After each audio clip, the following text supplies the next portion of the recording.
बघा एवढं आमचं एकमत झालेलं आहे.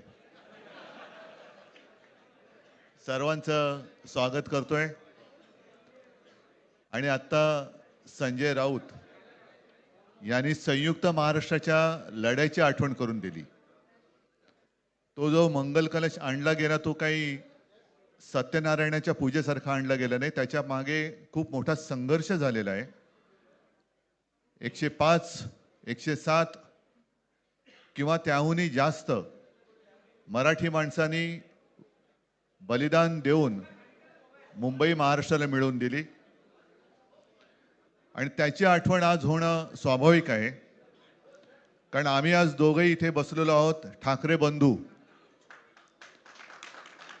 आमच्या दोघांचेही आजोबा प्रबोधनकार हे संयुक्त महाराष्ट्राच्या लढ्यामध्ये पहिल्या 5 सेनापतींमधले एक सेनापती. त्यांच्या सोबत माझे वडील म्हणजे शिवसेना प्रमुख हिंदू हृदय सम्राट बाळासाहेब ठाकरे, राजचे वडील म्हणजे माझे काका श्रीकांतजी ठाकरे, म्हणजे अख्खं ठाकरे घराणं त्यावेळेला मुंबईसाठी संघर्ष करत होता.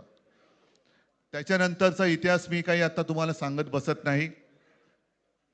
पण मुंबई महाराष्ट्राने मिळवल्यानंतर मुंबईमध्येच मराठी माणसाच्या उरावरती उपरे नाचायला लागले आणि त्यावेळेला न्याय हक्कासाठी शिवसेना प्रमुखांना शिवसेनेला जन्म द्यावा लागला. साधारणतः 60-65 वर्ष आता होतील. पुढच्या वर्षी शिवसेनेला 60 वर्ष होतील.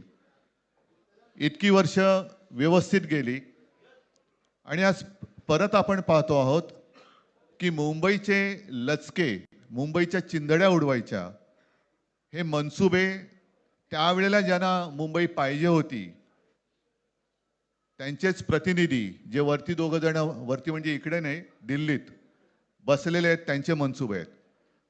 आणि आत्ता जर का आपण भांडत राहिलो तर मग तो जो काय संघर्ष, ते जे काय हुतात्मा स्मारक आहे त्याचा मोठा अपमान होईल. आज आम्ही आमचं कर्तव्य म्हणून एकत्र आलेलो आहोत आणि मी मागेच म्हटलं एकत्र आलो आहोत ते एकत्र राहण्यासाठी. यापुढे मुंबईवरती आणि महाराष्ट्रावरती कोणी वाकड्या नजरेने किंवा त्यांच्या कपटी कारस्थानाने महाराष्ट्राला मुंबईपासून किंवा मुंबईला महाराष्ट्रापासून, मराठी माणसापासून तोडण्याचा प्रयत्न करेल त्याचा